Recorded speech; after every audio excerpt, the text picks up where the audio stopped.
Bueno, yo te lo cuento de otra manera. Yo empecé a estudiar en el año 69 en Las Palmas y ya desde el primer curso estaban aquí un grupo de arquitectos trabajando para traer la sede a Canarias y yo ya me vinculé. Se inauguró el colegio, si no recuerdo mal, el 72, ¿no? Pues ese verano hubo un cursillo para estudiantes de arquitectura y yo participé en ese año. Y al año siguiente se celebró lo de la exposición de escultura en la calle y yo me ofrecí de voluntario a ayudar. Y a partir de ahí pues he tenido relación muchísimos años y vamos, he pasado gran parte de mi vida en esta casa, en estas cuatro paredes. He sido vocal de cultura, he llevado la revista del colegio, he sido presidente, yo qué sé, cantidad de batallas. Cuando llegamos aquí, estaba todo el mundo, tenía muchísimo trabajo, había muchísimo trabajo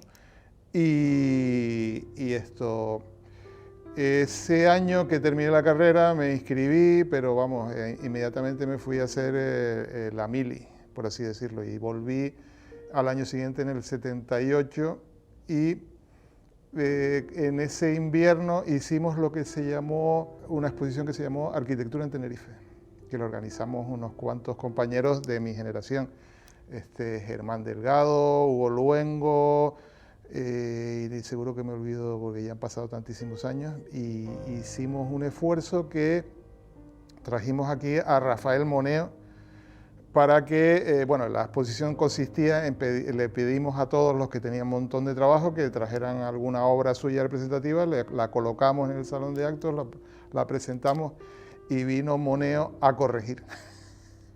Y entonces Hugo le sentó fatal a un montón de gente, ¿no?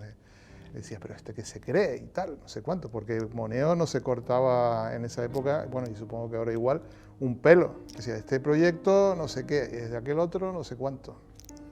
Y vamos, una cosa tremenda. Y la verdad que fue muy interesante. Y luego celebramos una segunda, 2 años después ya, para toda Canarias. Por aquella se centró aquella se llamaba Arquitectura en Tenerife, y la segunda Arquitectura en Canarias. Eso de alguna manera se reflejó en los primeros números de la revista Basa. Sí, pero de todas maneras era un tiempo muy de andar por casa. Yo me acuerdo de venir a asambleas del colegio regional aquí y éramos 5 o 6. Alguna votación, siempre me acuerdo de eso, una anécdota que me gusta mucho, que y se hizo una votación y la mesa éramos el más antiguo y el más joven, que era yo, y el más antiguo era Luis Cabrera. Y entonces luego nos íbamos a comer al Mensei, íbamos subiendo por la Rambla, éramos a lo mejor 7, 8 y poco más de los que nos reuníamos aquí. Pues eran los que has nombrado, Félix Sáenz, que decía, yo el colegio lo pagué a pulso, no sé cuánto, esto no tienen que estar todos ustedes estar agradecidos. Yo decía, coño, ¿cómo que los pagó a pulso? Y es que habían una cosa que llamaban los descuentos progresivos que se inventó Rubén, que era una cosa terrible, o sea, a medida que trabajabas más y ganabas más, esto es que no ganabas, se lo quedaba todo el colegio. O sea, Félix Sáenz probablemente tuvo años que dio al colegio un 70% de sus ingresos. Esto que cuento ahora ya es un relato mitológico, pero vamos, es más o menos así como lo recuerdo. Bueno, de hecho, había muchos encargos, en esa época estaba el sur en efervescencia, había montones de encargos de hoteles y de tal, y estos todos los encargaban pues lógicamente de donde venía la inversión, de Barcelona, de Madrid, Mallorca, y se lo encargaban arquitectos de allá. Y venían aquí y se cabreaban muchísimo, porque decían, oye, pero ¿cómo que van a...? Yo tengo que visar ahí en Canarias, sí, y me vas a cobrar esos descuentos, es que no hay derecho, es que tal. Y tenían razón, es que era un poco un sistema confiscatorio, pero confiscatorio tremendo, o sea, y eso... pues que ahora lo ves y dices, pero ¿cómo pudo ser? Pues ayudó a que hubiera mucho trabajo para todo el mundo. No te creas, porque bueno, cuando tú llegas a un sitio y tú supongo que lo habrás experimentado, no te faltan todo la red de relaciones, de conocimientos de personas situadas en determinadas instituciones públicas, qué sé yo. Y entonces, cuando yo empecé, pues esto sí tenía algunos contactos. Evidentemente, yo había tratado con Javier y Vicente y sobre todo con el grupo La Solana, José Ángel Domínguez, Francisco Artengo y unos cuantos, y trabajé para ellos y me acogieron allí a trabajar con ellos y por ahí empecé. Pero no es que me salieran 18 proyectos el primer año, ni mucho menos, a lo mejor hice alguna casita y poco más. Pues sí, pues fue una etapa muy interesante, porque es que de repente te ves inmerso en esto, en un follón de gente que luego dices, pero es que yo traté con, qué sé yo, con Paolosi, venía por aquí Miró, no sé cuánto, y que es gente importantísima de la historia de la cultura, no digamos canaria o española, sino europea. Vino aquel Roland Penrose y todos estos, y los tratabas y gente muy asequible. Entonces, te ves inmerso en eso y dices, bueno, ¿qué hago? Y dices, bueno, pues este plano, y te daban un croquis y tal, y decías, ¿esto qué es? Y después lo veías construido. Siempre me acuerdo que yo hice el dibujo para Paolosi del juego ese infantil que está en el parque, y decía, ¿y esto qué es? Yo no entiendo nada. ¿Para qué? Pero luego cuando lo vi hecho y que íbamos allí con los niños jugando y tal, entonces entendía el porqué, o el de Jesús Soto, el penetrable, el laberinto, qué sé yo, no sé. Bueno, pues eso lo dibujé, por así decirlo, no es que esa fue mi participación fundamental en aquel asunto.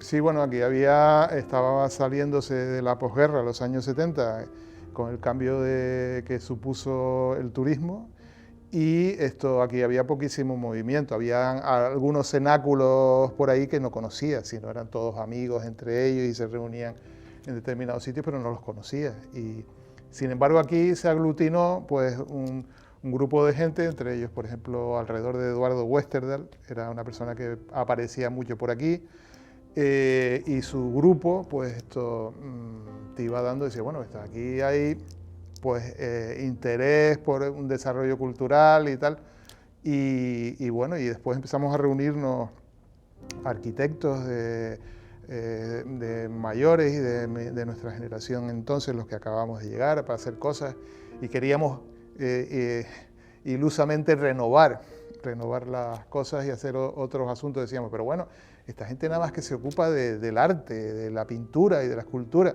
Nosotros queremos hablar de arquitectura. Y entonces por eso surgió la exposición esta de arquitectura en Tenerife, para hablar de qué cosas eran interesantes aquí y por qué, y qué se había hecho y de dónde veníamos. Vamos, para entender qué es lo que había ocurrido aquí. Y bueno, al final he seguido toda la vida mirando y pensando sobre eso de aquí. Bueno, eso surgió del grupo de compañeros que estábamos por aquí.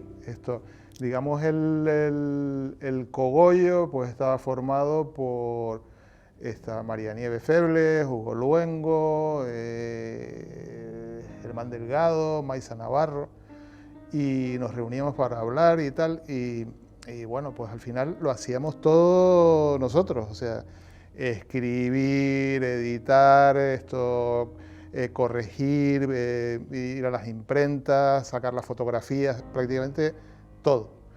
Y bueno, eso fue la primera etapa, que fueron 2 o 3 números, y en un momento dado me ofrecieron que fuera director, y entonces ya me propuse, digamos, hacerlo de una manera más profesional, pero vamos, de todas maneras era de un altruismo absoluto, vamos. También en esa época yo conocí a la gente de arquitectura de Madrid, a los de Cuadernes en Barcelona y tal, y a otra gente de Sevilla y qué sé yo, que hacíamos lo mismo.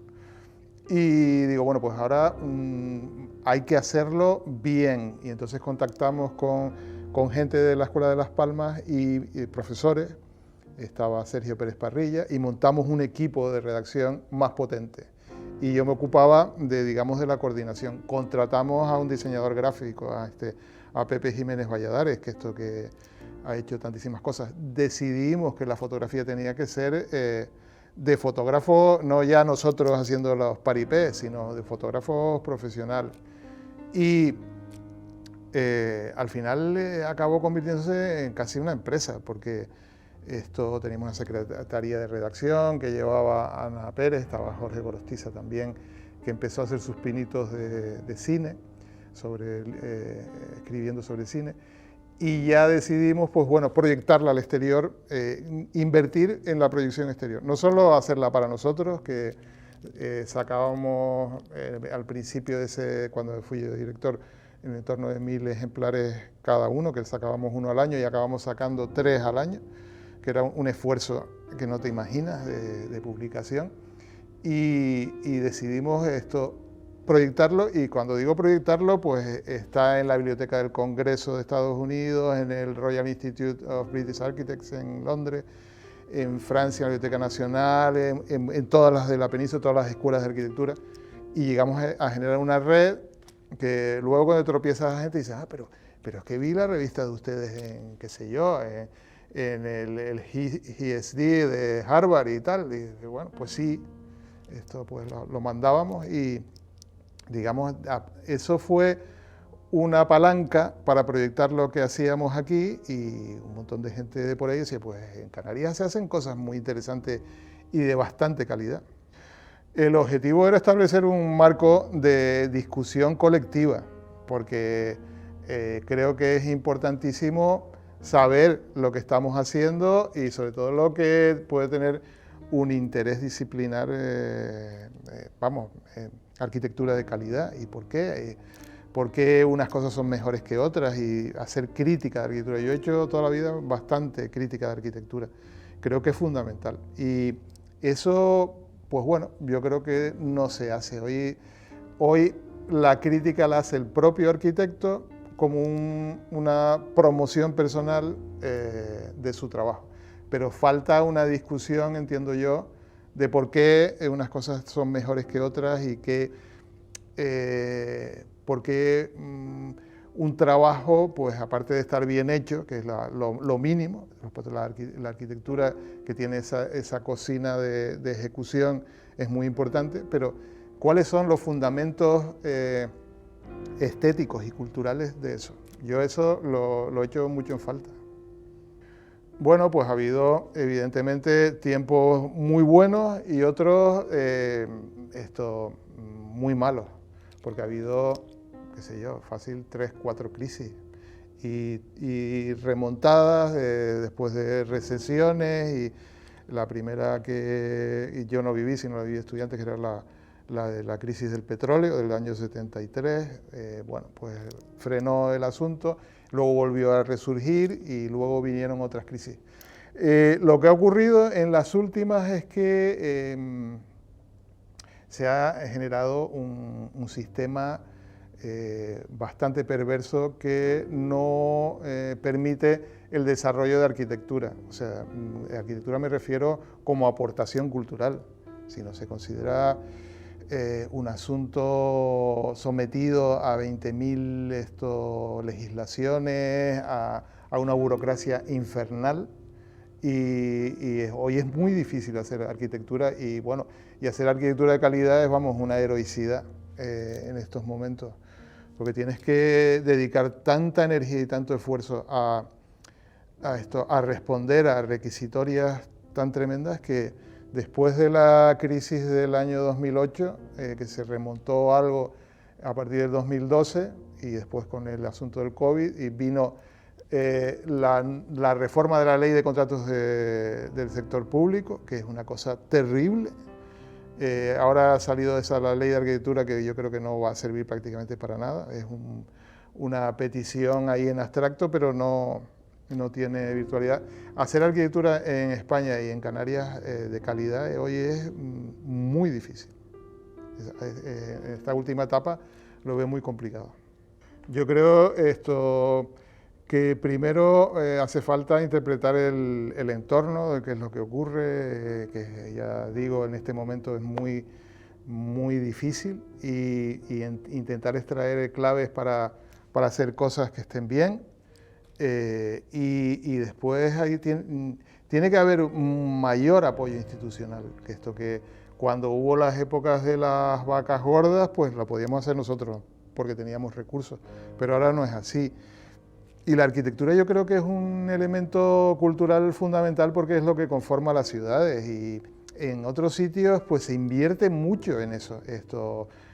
Por poner un ejemplo, en Holanda hay un ministerio dedicado prácticamente a la arquitectura, el BROM que llaman allí, no sé qué significa esas siglas en neerlandés o no holandés, pero subvenciona estudios, promoción al exterior de sus arquitectos, apoya las escuelas de arquitectura y a los que destacan, y entonces hay una reflexión colectiva de publicaciones y actos y exposiciones, vas a Holanda y es tremendo la efervescencia que suele haber. Ahora últimamente hace años que no voy, pero las últimas veces que estuve, esto me impresiona, o sea, es que la cantidad de publicaciones, y de edificios de altísima calidad que tiene el país. Esto es fruto de un debate colectivo y evidentemente del apoyo entusiasta de las instituciones públicas para mejorar la calidad de vida de la sociedad, de la colectividad que vive en ese sitio. Yo creo que llámense colegios profesionales o asociaciones profesionales, tienen futuro porque hay un elemento básico que siempre será necesario, que es la defensa gremial, por así decirlo. Pero yo creo que a mí me vale más el tema de la reflexión disciplinar, creo que es importante socialmente para una colectividad. Ahora mismo aquí en Canarias, en la época que fue presidente Virgilio Gutiérrez, pues se expandió muchísimo, que era la reflexión sobre el paisaje tan peculiar que tenemos, que todos los que vienen aquí de visitas pues se asombran de la variedad de paisajes que hay en las islas, la feracidad de la vegetación, y una serie de cuestiones que, ya digo, en la época de Virgilio se hicieron bastantes cosas. El gobierno montó la famosa Bienal de Paisaje y Arquitectura, que ha desaparecido y no se sabe por qué, que se hacían bastantes cosas, se traía gente que discutía, se hacían obras de personas muy interesantes, y ya no se hace. Entonces, los arquitectos ahora estamos sometidos a una disciplina férrea para que no te pases lo más mínimo. A mí una cosa que me parece increíble es la desconfianza que hay desde el gremio de los historiadores hacia los arquitectos, pensando que somos poco menos que unos loquitos que vamos a destruir las ciudades y las hemos estropeado y que no sé qué, y que no se hace nada que valga la pena, y que hay que tenerlos atados y bien atados, y me parece nefasto. Hombre, yo creo que el camino es ofrecerles cosas que les interesen. Lo que pasa es que la situación de la gente joven es muy difícil porque tienen poquísimas oportunidades. Una cosa que a mí me parece increíble, que la ley de contratos del sector público dice, oye, para acceder a casi cualquier trabajo público tienes que tener una experiencia profesional. Dice, pero ¿y si no la tengo, qué hago? Pues no puedes participar. Y peor aún, o sea, los pliegos de condiciones que montan los abogados, pues esto no tienen en cuenta para nada la calidad, sino tienen en cuenta otras cuestiones como el coste, el cumplimiento de determinados requisitos administrativos y poco más. Y hay sometimiento de todo esto, y cuando las administraciones serían las que deberían dar pauta en la mejora de la calidad del espacio urbano, de las ciudades, de la edificación, y eso yo creo que se ha perdido, que es un déficit que nos va a lastrar bastante en el futuro. Por eso mi visión, pues como puedes ver, es bastante pesimista de la profesión. No, y lo tienen bastante difícil la gente joven. ¿Cómo puede atraerlos el colegio? Pues evidentemente, pues yo creo que habría que fomentar foros de debate sobre la situación profesional, cómo te puedes organizar. Yo siempre he creído mucho en lo colectivo. Sin embargo, lo que ocurre es que todo el mundo va por un individualismo atroz en este momento. Es difícil montar. Sí, bueno, ese proyecto que se presentó en Venecia y luego se montó aquí en el tanque es una metáfora terrible. O sea, todos esos proyectos colgando del aire de una ilusión tremenda de cientos de arquitectos que quieren hacer cosas y aportar colectivamente a la sociedad su granito de arena cultural, están ahí en un limbo terrible. Cuando tú ves un caso que es perverso, el concurso para la sede del Museo Guggenheim de Helsinki, se presentan 3.000 y todo gratis. Me parece un despilfarro de energía intelectual enorme. ¿Y para qué? Es que es frustrante, ¿no? Bueno, una etapa que era que recuerdo con mucho cariño es cuando desde esta demarcación de Tenerife se organizaban viajes colectivos y nos íbamos 40, 50 arquitectos por ahí a ver arquitectura y fuimos a un montón de sitios, fuimos a Portugal, a Holanda, a Escocia, a Italia y entonces compartes con gente que tiene tus mismas inquietudes y un montón de experiencias conjuntas y momentos, esos momentos fueron muy felices para mí, estar de viaje por ahí con un montón de gente que tiene tus mismos intereses y que son compañeros y que no es un momento de trabajo, sino de pasarlo bien, ¿no? Y lo organizaba, que hubo viajes súper interesantes, ¿no? De ver cantidad de cosas que tú por tu cuenta lo tienes muy difícil, ¿no? Efectivamente, yo soy, comunitarista total. Creo que progresaremos más todos juntos que separados.